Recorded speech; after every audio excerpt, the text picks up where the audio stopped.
Sagou Banou est un jeune cinéaste malien. Il a grandi à Bamako, où il a fait une maîtrise de droit des affaires à l'Université des sciences juridiques et politiques, avant de choisir le cinéma. Il vit aujourd'hui au Burkina Faso, où il a obtenu une licence en réalisation à l'ISIS, l'Institut supérieur de l'image et du son à Ouagadougou, l'une des écoles de cinéma parmi les plus réputées d'Afrique de l'Ouest. Sagou Banou a réalisé plusieurs courts-métrages, dont Mon jour de chance, qui a remporté le premier prix du meilleur film africain des écoles de cinéma. Il travaille aujourd'hui sur le scénario de son premier long-métrage. La résidence de Sagou Banou, je dis quelques mots à ce sujet, parce que c'est une première, au Château de Lavigny, est un partenariat avec l'association suisse Artlink, qui met en relation des artistes des pays du Sud avec les réseaux artistiques suisses. Ce partenariat permet donc à de jeunes auteurs, scénaristes, africains en l'occurrence, de venir en Suisse développer leur scénario sur lequel ils sont en train de travailler, en leur offrant d'une part du temps pour écrire, d'autre part les conseils d'un mentor qui les aide dans l'écriture et le développement de leur scénario. Pour cette année, ce mentor est le grand scénariste suisse roman Antoine Jacou, que vous connaissez tous certainement si vous aimez un petit peu le cinéma et que vous suivez ce qui se passe au niveau du cinéma suisse.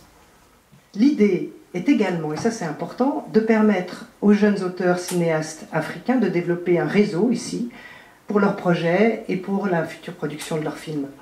Sagou Banou profitera également d'être en Suisse pour participer au Festival Cinéma d'Afrique du 15 au 18 août à Lausanne. Alors, bonsoir tout le monde. Je suis très heureux d'être parmi vous ce soir, parmi les littéraires, comme Sophie l'a si bien dit. Je suis cinéaste. Et j'écris des scénarios et je fais des films. Alors, je suis en Suisse, précisément au Château Lavigny, dans le cadre du développement de mon tout premier projet, long-métrage fiction. Alors, ce projet parle de la situation de ces déplacés internes à Ouagadougou suite à des attaques terroristes. Alors, je suis venu ici dans le cadre de développer ce projet avec Antoine, afin de ficeler une structure narrative bien solide. Et pour cela, on a commencé à travailler sur des séquenciers, ça veut dire des résumés des scènes. Alors l'histoire, c'est l'histoire d'une famille d'agriculteurs donc, qui se voient soudainement perturber leur vie, tout ce qu'ils possèdent suite à une attaque terroriste et dont le papa décède. Alors Temba, qui est un jeune garçon, 14 ans, donc on se voit maintenant la responsabilité de prendre en charge la survie de la famille. Alors le travail, on l'a divisé en 3 parties. Donc la première partie, c'est la vie ordinaire au village, tout ce que les villageois vivent, le rapport entre Temba et sa famille, le rapport entre les villageois. Donc ça c'est la première partie jusqu'à la mort du papa de ce jeune.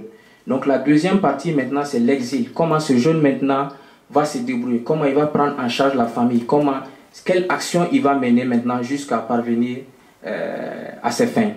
Et la troisième partie maintenant c'est le choix que Temba va faire maintenant en voulant prendre en charge, en voulant peut-être faire de son mieux pour ce qui lui semble mieux pour vraiment s'occuper de sa famille et qui se rend compte par fini qu'il a signé un pacte avec le diable. Donc du coup l'histoire c'est juste questionner pourquoi ces jeunes-là deviennent des terroristes en fait. Donc je pense que le terrorisme, on n'est pas terroriste, on le devient. Donc c'est avec Temba maintenant qu'on suit maintenant ce qu'il vit, les méprises qu'il vit, la situation, les différentes situations qu'il vit au cours de la journée avec ses citoyens, avec les gens de la ville, jusqu'à ce qu'ils parviennent à être un terroriste. Donc c'est un message, c'est un sujet que je suis en train de traiter, que je suis là-dessus, parce que à mon humble envie, je pense que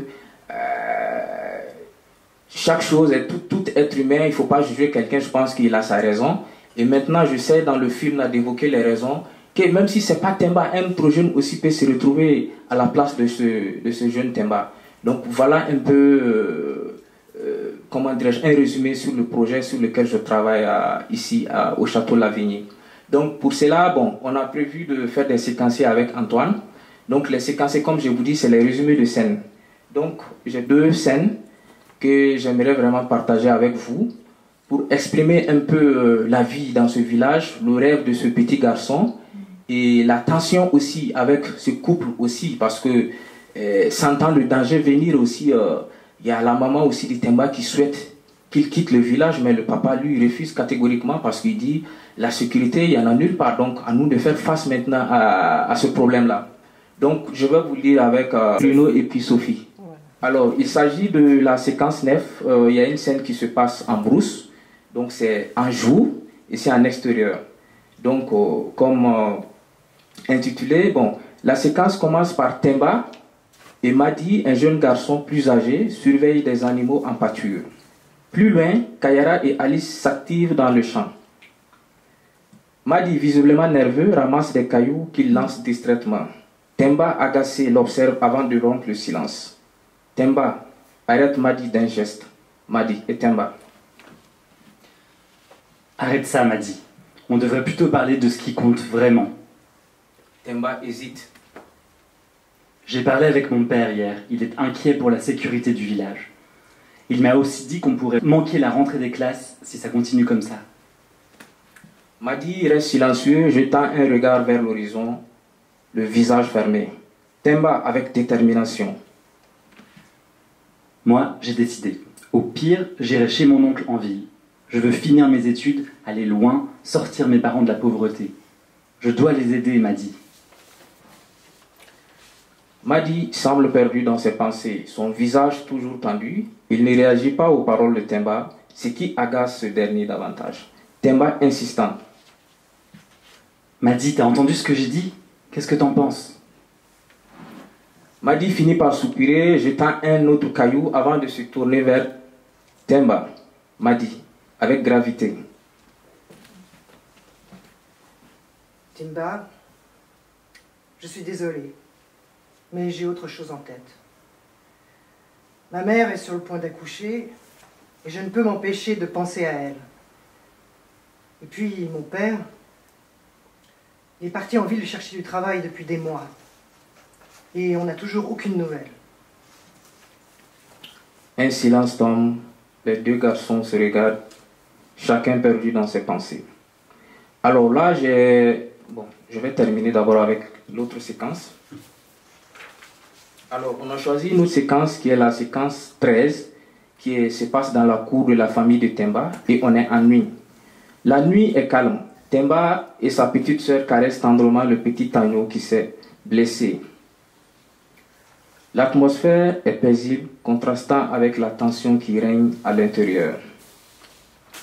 Alice s'approche de son époux avec inquiétude, s'adressant à Kayara.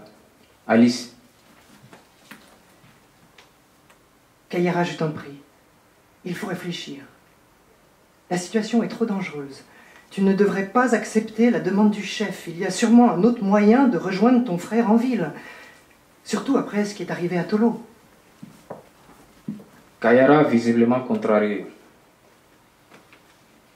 Alice, la sécurité est une illusion en ce moment. Tu le sais aussi bien que moi. Ce n'est pas en nous cachant ou en fuyant que nous ferons avancer les choses. Tolo est mort et je dois honorer sa mémoire en accomplissant cette mission, même si elle est risquée. Alice, avec plus d'émotion. Mais Kayara, c'est précisément pour éviter d'autres tragédies que tu devrais abandonner cette mission. La situation est trop grave. Nous devons penser à notre sécurité avant tout. Kayara, frustrée, haussant le ton. Je ne peux pas abandonner maintenant. Si je le fais, tout ce que Tolo a sacrifié sera vain. Nous ne pouvons pas vivre dans la peur, nous devons agir, même si cela signifie prendre des risques. Alice, bouleversée, continue de plaider, espérant encore convaincre Kayara de reconsidérer sa décision.